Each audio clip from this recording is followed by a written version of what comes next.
Hello everyone, स्वागत है आपका हमारे प्यारे चैनल बहन्स पढ़ाई में। आज हम करेंगे अपनी 11th की इंग्लिश की पोएम द लेबरनम टॉप, जिसके पोइट का नाम है टेड ह्यूग्स। ठीक है, और बहुत इंपॉर्टेंट, अगर आपको एक नंबर फ्री का चाहिए ना तो पोएम का नाम और पोइट का नाम अच्छे से अच्छे तरीके से याद कर लेना, क्योंकि पहला क्वेश्चन इसी पे से आने वाला है, तो एक नंबर आपका पॉकेट में हो जाएगा। ठीक है, अब पोएम को स्टार्ट करने से पहले एक चीज मैं आपको बता देती हूँ। अगर आप कोई भी डाउट है तो आप मुझे इंस्टाग्राम पे फॉलो करके डीएम कर सकते हो, और ये नोट्स चाहिए तो मैंने ऑलरेडी 11th क्लास का जो टेलीग्राम ग्रुप है उस पर मैंने शेयर कर दिया पूरे साल के नोट्स, तो वहां पर भी आप फॉलो कर लेना एंड फ्री में डाउनलोड कर लेना। इंस्टाग्राम एंड टेलीग्राम की लिंक डिस्क्रिप्शन बॉक्स में मिल जाएगी। ठीक है, समझ में आया? ओके, सो अब स्टार्ट करते हैं अपनी poem the laburnum top by Ted Hughes. और इसकी पहली स्टैंजा देखो क्या है। The laburnum top is silent quite still से लेकर branches yellow flower and poisonous seeds तक। अब यहाँ पर इन उपयुक्त पंक्तियों में क्या समझाया गया है, पोइट यानी कि टेड ह्यूग्स हमें क्या कहते हैं कि उन्होंने ना लेबरनम ट्री को देखा। He saw a laburnum tree, जिसके जो पत्ते थे वो कौन से कलर के थे? येलो कलर के थे, मतलब पूरा पेड़ ही येलो कलर का लग रहा था क्योंकि उसके पत्ते येलो कलर के थे। जो ट्री का ऊपरी भाग एकदम शांत हो रखा था, स्टिल एंड साइलेंट था।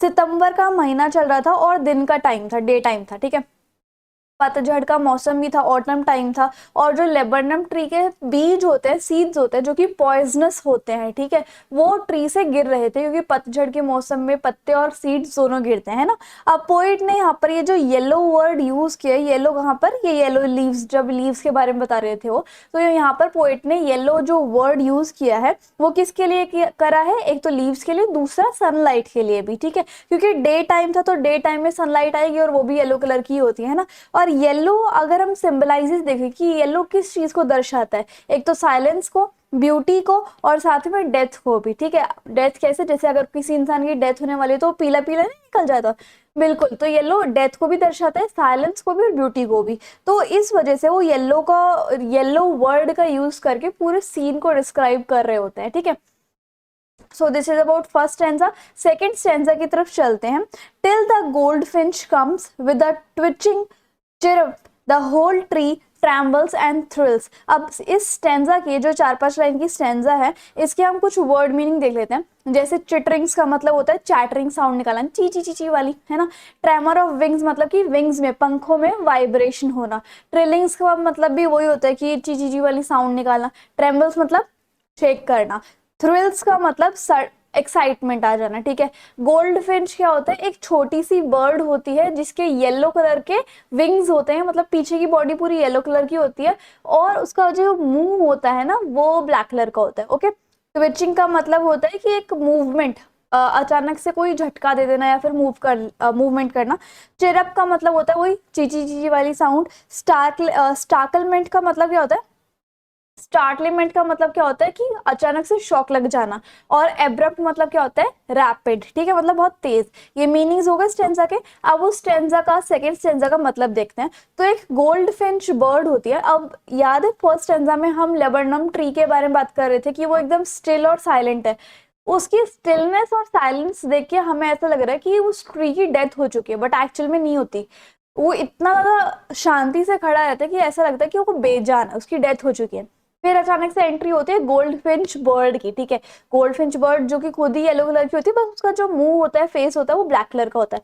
वो आती है उस death like scene of the tree पे, मतलब जो मरा हुआ पेड़, बेजान पेड़ लग रहा था हमें लेबरनम वाला, वो उस ट्री के ऊपर आती है वो गोल्ड फिंच बर्ड, और उसके ऊपर बैठ के अचानक से चीची ची वाली साउंड निकालती है। और वो बर्ड जो है ना गोल्ड फिंच वाली, वो बड़ी तेज है, रैपिड है, अलर्ट रहती है, प्रिकॉशनलेस रहती है। जैसे लेजार्ड, छिपकली होती है, उसके पास कोई भी जानवर आ जाए ना वो अलर्ट हो जाती है, कुछ ना कुछ तो होने वाला है मेरे साथ में, मैं फटाफट पतली गली से निकल लेती हूँ तो वैसे ये बर्ड है, एकदम छिपकली की तरह रैपिड, बहुत तेज है, अलर्ट रहती है और प्रिकॉशंस लेती रहती है ताकि मेरे ऊपर कोई हमला ना कर दे। और वो उस डेथ लाइक लेबरनम ट्री की एक टहनी पर, एक ब्रांच पर बैठ जाती है ना।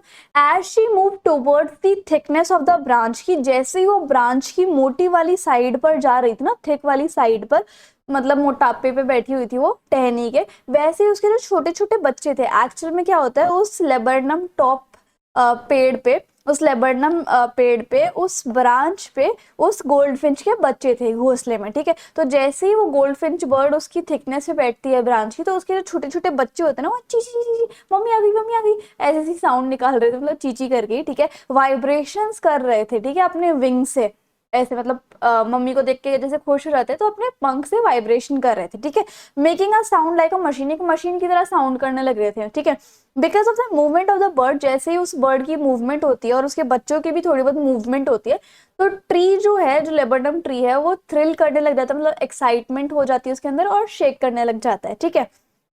अब यहाँ पर the poet has given two opposite scenarios to tree. अब पोइट जो है उस पेड़ को दो अपोजिट सिनेरियो दे रहे हैं। एक टाइम पे तो हम ये कहते हैं कि वो जो पेड़ है वो बिल्कुल डेथ जैसा लग रहा है, कि मतलब बिल्कुल ही बेजान पेड़ है, लेकिन गोल्डफिंच बर्ड के आने से अब ऐसा लग रहा है कि उस पेड़ में जान है, लाइफ है और शेल्टर है, ठीक है, मतलब कि वो बर्ड्स को और उसके बच्चों को शेल्टर दे रहा है, घर दे रहा है, और उसके अंदर लाइफ आ जाती है उस पेड़ के अंदर, ठीक है।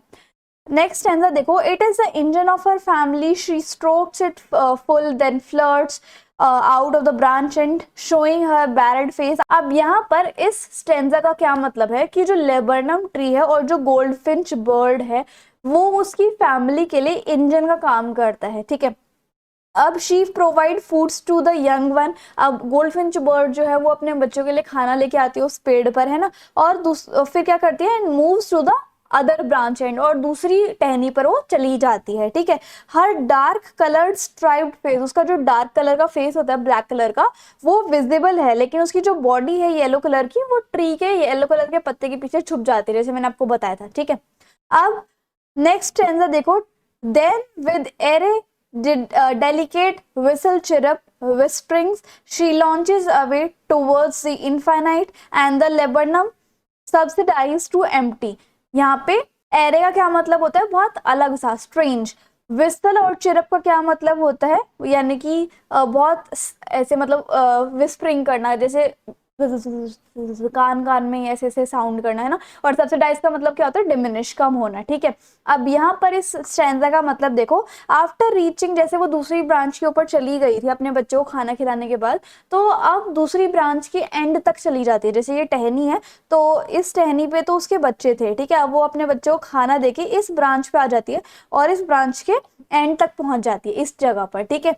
अब यहाँ पर क्या होता है, जैसे वो एंड ऑफ द ब्रांच पे चली जाती है, तो the bird make a sweet chirping sound, वो स्वीट सी आवाज निकालती है, जस्ट लाइक विस्परिंग, जैसे कोई खुसफुसा रहा हो, और फ्लाई कर जाती है अचानक से अपने पंख खोल के इस अनंत आसमान में, ठीक है।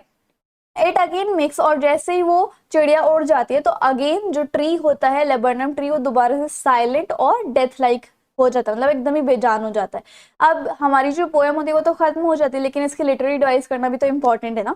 लिटरेरी डिवाइस देखो, एलिट्रेशन क्या होती है, जब कोई कॉन्सोनेंट साउंड, जैसे कि ए ई आई ओ यू वोवल छोड़ के जितने भी ABCD बचे हैं ना, तो उसमें से जो कॉन्सोनेंट्स, उसको हम कॉन्सोनेंट बोलते हैं, ठीक है, ए ई आई ओ यू को छोड़ के जितने भी अल्फाबेट्स हैं, ओके।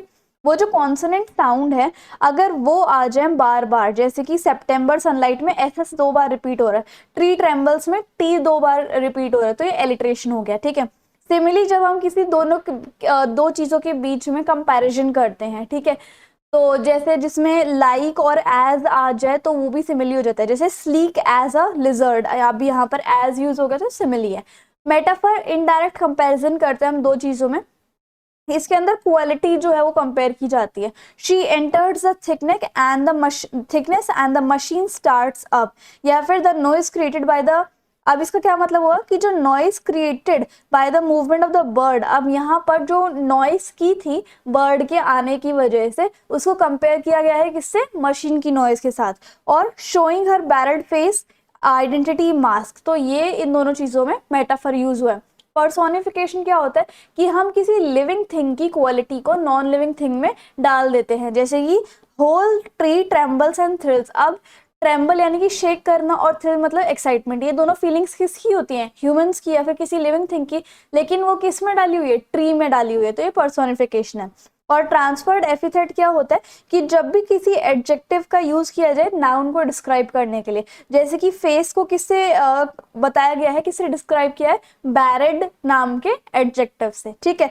तो इस तरीके से आपके ये लिटरेरी डिवाइस भी हो गए, पोयम का हमने मीनिंग भी देख लिया, इंपॉर्टेंट वर्ड मीनिंग्स भी देख लिए, और पोएम का नाम है, पोइट का नाम भी हमें याद हो गया, ठीक है। सो आई होप आपको मेरे पढ़ाने का तरीका और वीडियो काफी अच्छी लगी होगी। टेलीग्राम इंस्टाग्राम पे फॉलो कर लेना। So if you like the video and the explanation then please do like share comment and subscribe the channel. Thank you so much.